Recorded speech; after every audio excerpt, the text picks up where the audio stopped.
Hi, today from Keyless Entry Remote, I'm going to show you how to replace a key fob battery. The key fob I'm showing you today is compatible with the 2001 through 2003 Jaguar XKR. The part number on the back of this 4-button key fob is XR83-15K601-AA.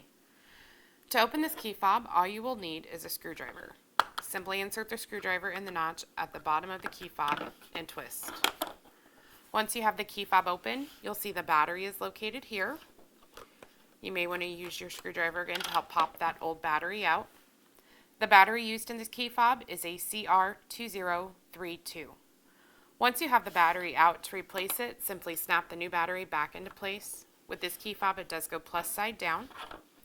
When you have the new battery back in, you can snap your key fob back together, and you're done. If you need to order a replacement battery or an actual key fob remote, click on the link in the description below or visit our website at keylessentryremotefob.com or call us at 402-671-5100. Again, you can click on the link in the description below, or you can visit our website at keylessentryremotefob.com or call us at 402-671-5100.